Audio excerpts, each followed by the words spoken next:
Chapter 3. And he entered again into the synagogue, and there was a man there which had a withered hand. And they watched him, whether he would heal him on the Sabbath day, that they might accuse him. And he saith unto the man which had the withered hand, Stand forth. And he saith unto them, Is it lawful to do good on the Sabbath days, or to do evil? To save life, or to kill? But they held their peace. And when he had looked round about on them with anger, being grieved for the hardness of their hearts, he saith unto the man, Stretch forth thine hand. And he stretched it out, and his hand was restored whole as the other. And the Pharisees went forth, and straightway took counsel with the Herodians against him, how they might destroy him.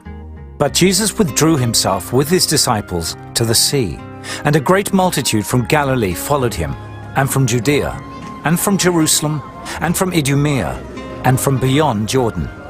And they about Tyre and Sidon, a great multitude, when they had heard what great things he did, came unto him. And he spake to his disciples that a small ship should wait on him because of the multitude, lest they should throng him. For he had healed many, insomuch that they pressed upon him for to touch him, as many as had plagues. And unclean spirits, when they saw him, fell down before him, and cried, saying, Thou art the Son of God. And he straitly charged them that they should not make him known. And he goeth up into a mountain, and calleth unto him whom he would. And they came unto him. And he ordained 12, that they should be with him, and that he might send them forth to preach, and to have power to heal sicknesses, and to cast out devils.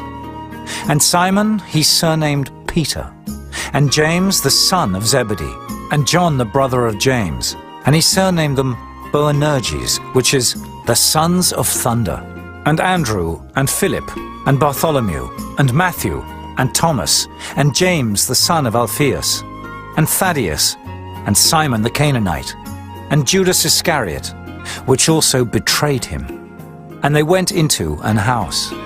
And the multitude cometh together again, so that they could not so much as eat bread.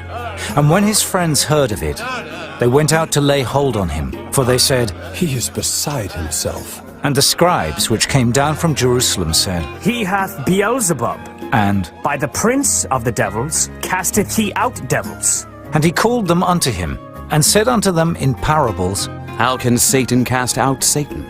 And if a kingdom be divided against itself, that kingdom cannot stand.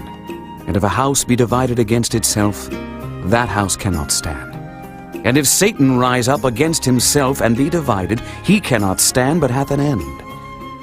No man can enter into a strong man's house and spoil his goods, except he will first bind the strong man, and then he will spoil his house. Verily I say unto you, all sins shall be forgiven unto the sons of men, and blasphemies wherewith soever they shall blaspheme. But he that shall blaspheme against the Holy Ghost hath never forgiveness, but is in danger of eternal damnation. Because they said, He hath an unclean spirit. There came then his brethren and his mother, and standing without, sent unto him, calling him. And the multitude sat about him, and they said unto him, Behold, thy mother and thy brethren without seek for thee. And he answered them, saying, Who is my mother or my brethren? And he looked round about on them which sat about him, and said, Behold my mother and my brethren. For whosoever shall do the will of God, the same is my brother and my sister and mother.